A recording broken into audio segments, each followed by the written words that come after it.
I'm going to hit Annette with a question that came through just recently, and she's going to show, this is a total question that you know had to come from a client. I've been accused of making stuff up on the show, and trust me, folks, I can't make this stuff up. My boyfriend and I own the house, and we both signed the note, like you were saying, the promissory note. We broke up, and I kicked him out. I want to short sale the house, and he won't talk to me. Can I go through the short sale without him? What do you think? Absolutely not. Absolutely not.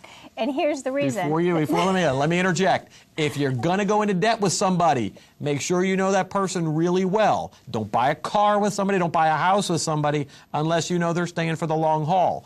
Problem is, when this happens, this is exactly the question I get, and then I look like the bad guy because I answer it and I say, no. No.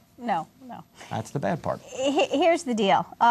Again, you have your mortgage and you have your note. And the important question is, who signed the promissory note?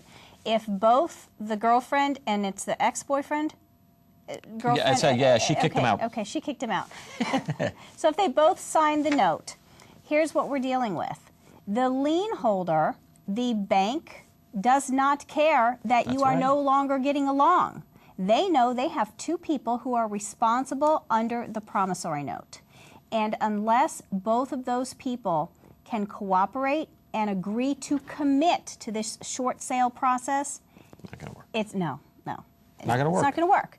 And then there's not a lot of options because now you're both monetarily obligated to this property. Only one of them is probably living in the property. Right. They probably hate each other. And what would their options be at that point? I don't know. I've had a situation like this in the past, and their only option to get them relieved from the liability under the promissory note was if they were a candidate for bankruptcy. Right. That's what I was going to mention, too. That answers Terry's question, too, because Terry said, my ex-husband and I got divorced last year, and I got the house during the divorce.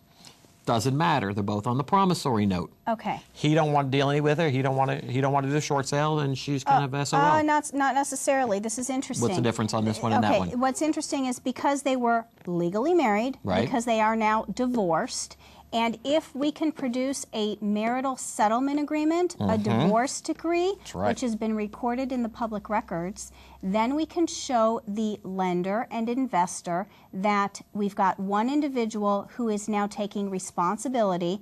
This is their hardship, and I have had a couple instances where they're listening, they're willing to listen, and I think that that's very good on their part because they understand people are not doing well. There are divorces, there are breakups, and it would be in the lender's best interest to try to find a way outside of their normal A plus B equals C routine and see how they can help these people. So I've had a few instances where if you can produce a marital settlement agreement, if you can show that it's been recorded, if you can show one individual from the promissory note is now obligating themselves or has agreed to be responsible for the property, there's hope. No guarantees, but there's hope. Okay, but follow up on that for a second now. What are the chances that the lender or investor is going to let the other person off the hook on the note with a divorce?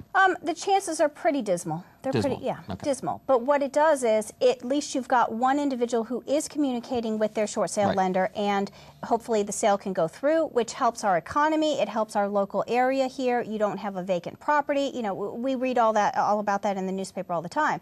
But what this does is it shows one person is being responsible. And, you know, whatever happens to the ex, so be it. Yeah, exactly.